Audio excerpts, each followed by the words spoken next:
আমার আনন্দের হাত ভেঙে গেল।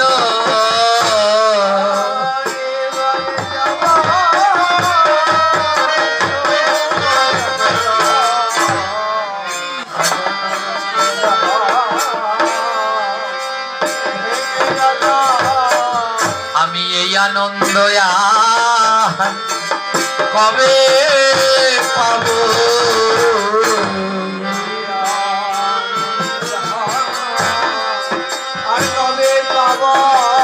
আমি কাকে ধরে আমার প্রাণ জুড়াবো? এই আনন্দ কবে পাবো?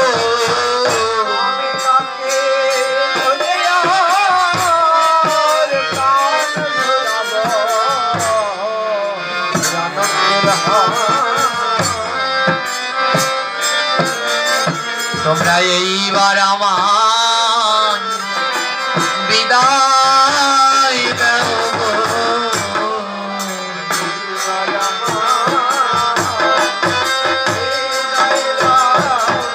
বলে আমার যাওয়া সময় হলো, এইবার আবার বিদায় দাও।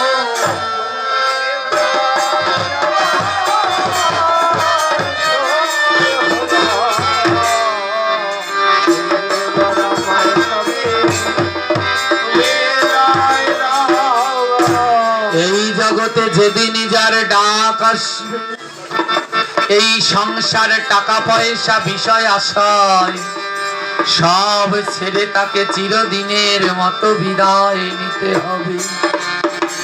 তাই এই জগতের সবই পড়ে রবে, শুধু সঙ্গে যাবে এই সাধুগুরু বৈষ্ণবের সঙ্গ আর হরে কৃষ্ণ মহামন্ত্র নাম। তাই হে ভক্তবৃন্দ, আমারও বিদায়ের সময় এসে গেছে। আমার ঘড়ির কাঁটা বলছে এবার পাঠের বিশ্রাম দিতে হবে। তাই এখানে আমি বিদায় নিচ্ছি। আজ এইখান থেকে বিদায় নিচ্ছি, কাল আরেক জায়গায় পাঠ করব, সেখান থেকে বিদায় নেব পরশু আরেক জায়গায়। একদিন এই দেহ থেকে প্রাণ পাখি চিরতরে বিদায় নিয়ে চলে যাবে। আর যাওয়ার সময় সঙ্গের সাথী কেবল এই ভক্তের চরণ ধুলি। তাই সবার চরণে একটা অনুরোধ, আপনারা সবাই সাধু সঙ্গ করবেন। যারা এখনো মালা জপ করেন না সবাই মালা জপ করবেন।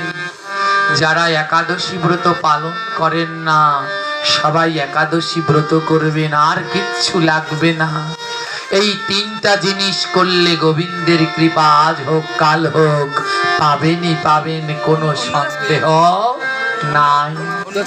জয় নিতাই। আজ সেই অনঙ্গ চোরা ভক্তের চরণ ধুলা লেগে কৃষ্ণ কৃষ্ণ বলে কাঁদছে। মামা এই আলোচনা অনেক বড়, ভক্তের অনুরোধে আমি এইটুখানি বললাম।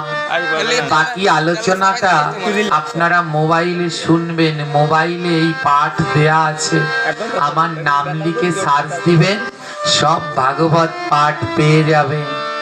ভক্ত অনঙ্গ লিখে সার্চ দিলেই এই পাঠও পেয়ে যাবেন। আজ ভক্ত অনঙ্গ ভক্তের চরণ ধুলা মেখে বৃন্দাবনে গিয়েছিলেন। কোথায়? এক রাত্রের মধ্যে বৃন্দাবনে গিয়েছেন। আর এক রাত্রের মধ্যে বৃন্দাবনে গিয়ে গোবিন্দের ঘরে গোবিন্দের সোনার পালঙ্ক সব চুরি করে নিয়ে এসেছে। শুদ্ধ ভক্তিতে শেষ পর্যন্ত চুরি করবে গোবিন্দের মাথার উপরে থাকা ছাতা, ওটা আর চুরি করতে পারছে না।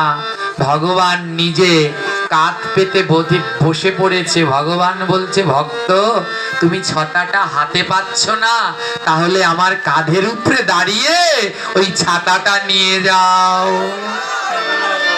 ভগবান নিজের কাঁধ পেতে দিলেন।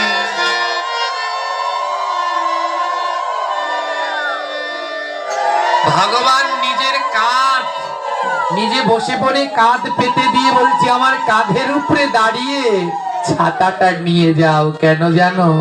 কারণ আমি ভক্ত বড় ভালোবাসি।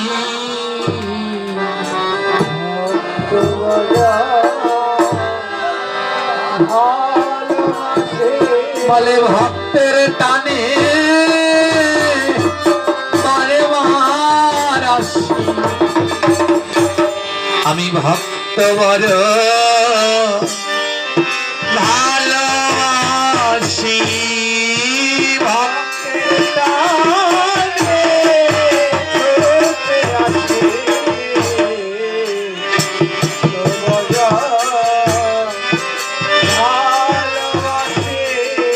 আজ ভগবান আমার সেই ভক্তের ডাকে সাড়া দিয়ে সেই ছাতা পেরে নিয়ে গেলেন।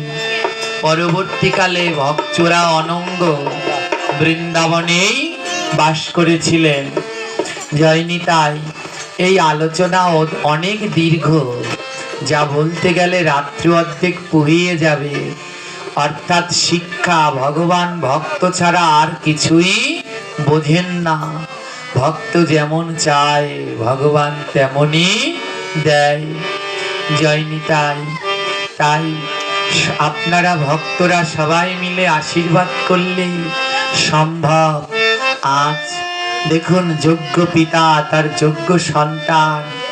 আজ বাবাজি যখন বিকেল বেলায় ওই কথা বলছিলেন, আমার বুক ফেটে যাচ্ছিল।